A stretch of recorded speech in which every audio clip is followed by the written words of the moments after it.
อะไรพี่ไม่ใช่วะโอ้ยคือจำเลยว่าเจี๊ยบอันนี้เจอที่พี่เขาชอบเขาเจอที่พี่เขาชอบครับเจอที่พี่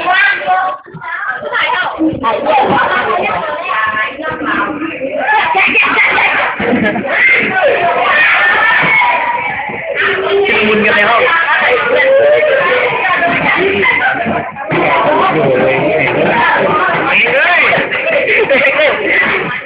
คุย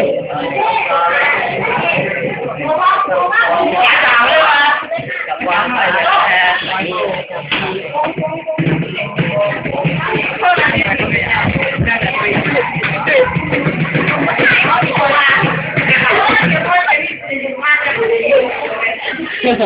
เขาว่า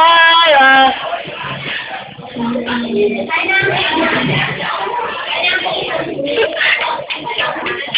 แต่ที่ทำไมเขาอัดวิดีโอเขาอัดวิดีโอเยอะก็หนาสองลูกละไม่เป็นอะไรเลยนะเอาเขียนมาดิข้าวบอข้าวบอเขาเลยข้าวบอก็เลยลูกเนี่ย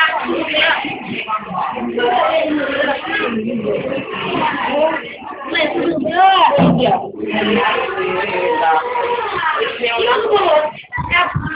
อ๋อจะใช่เหรอเ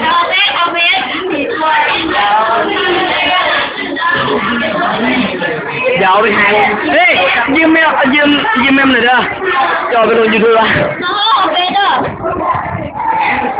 เอาโอเอสเพิ่มเป็น3ให้โอเคหากันได้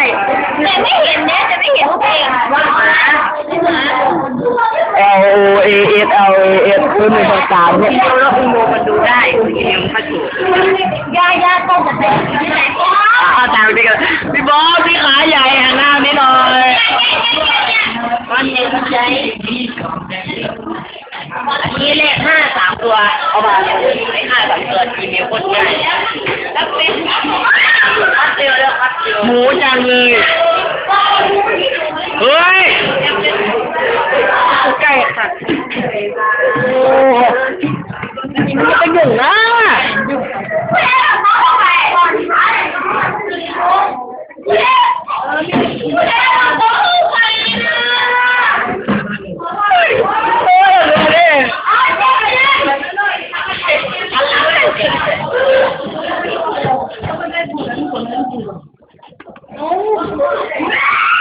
ไม่เห็นแต่ว่าใคร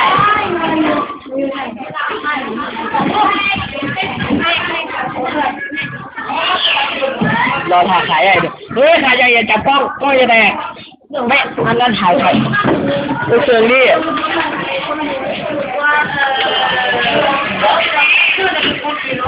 ได้